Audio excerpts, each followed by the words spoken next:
China's military parade. China has just held a very impressive military parade in Beijing to showcase its latest weaponry and nuclear and conventional military capabilities.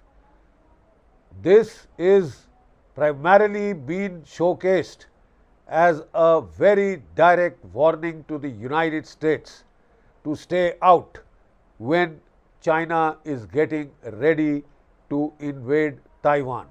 2027 is the year that most of the world had agreed that China will possibly be fully ready militarily to invade Taiwan. Is this or was this a PSYOPs exercise to showcase the military readiness? Is it a military coming of age party for Xi Jinping's People's Liberation Army? Is it a psychological warfare exercising a messaging, narrative warfare to the United States? Are you prepared to risk your cities being nuked to save Taiwan? As simple, abrupt a question. China has increased its nuclear arsenal to 1,000 warheads, from 300 to 1,000 warheads in these couple of months, and it is stepping on the gas. It is stepping on the gas.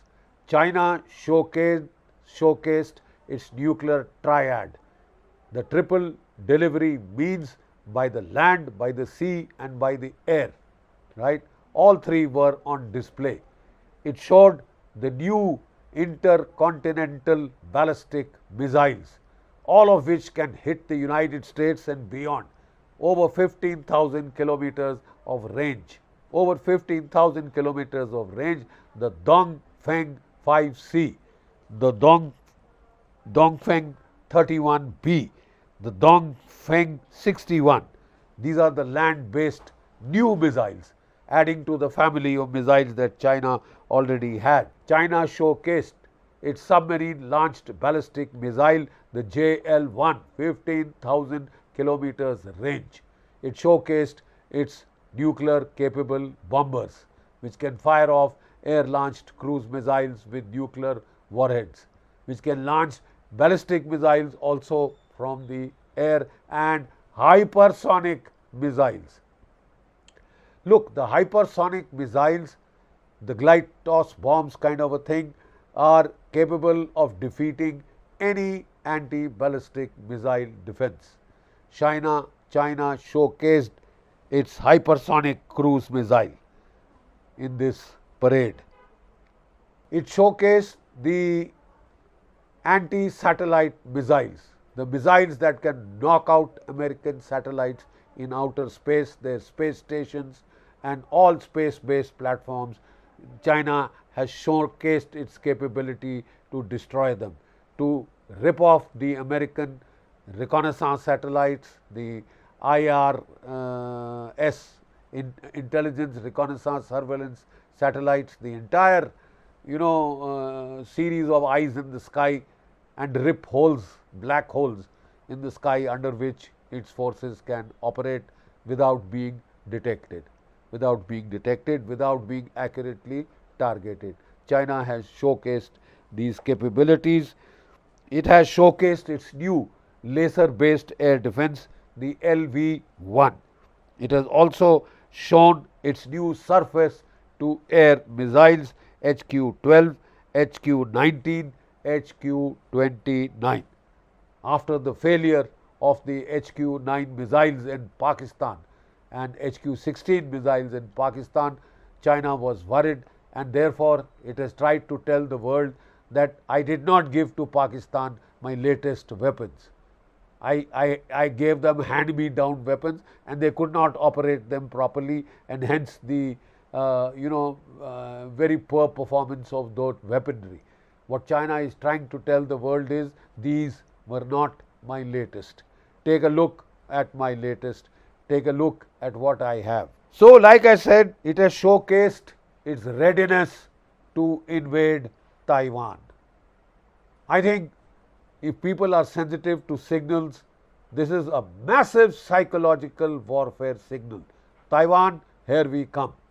United States, we are ready to carry out anti-access area denial operation, A2AD operations, to ensure that you cannot intervene in any attack on Taiwan. We will not allow you to intervene, and should you would be putting at risk your cities in the American mainland to nuclear destruction. These are very ominous warning signals and signs, and what made them even more ominous was the presence of President Vladimir Putin and Kim Jong-un on the same platform as Xi Jinping. The creek is already crystallized. China, Russia, Iran, North Korea. Crick in the neck, right? Now, all this was meant for Donald Trump and his administration to take a close look, and I am sure they have been watching this with the most avid interest.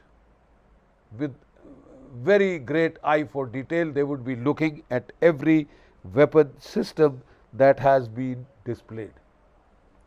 I am sorry, the United States has itself to blame. Standard tactic of any imperial power is to split its enemies and have cohesive alliances.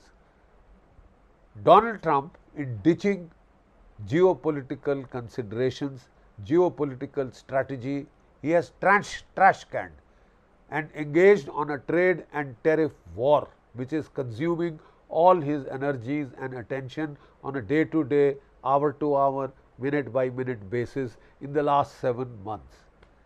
Donald Trump is tiring. I think his health is suffering as a consequence of over-centralization, overload, and over-emphasis on a single matrix at the cost of national security strategies, which had been worked out for decades, for years, right? And now the American media, the American Democratic opposition, and his own former national security advisor and the national security advisor in the Joe Biden era, they've all been making some very telling statements. They are saying that the United States has scored the biggest self goal by kicking India in the teeth and trying to befriend Pakistan.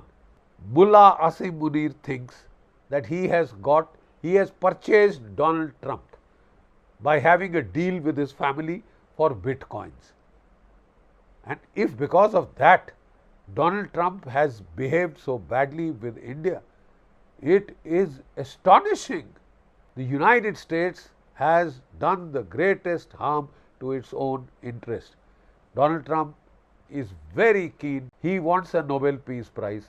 I think India should now nominate him for a Nobel Peace Prize for bringing peace between India and China and actualizing the Russia-India-China triangle that had first been conceived of in the 1990s by Yevgeny Primakov.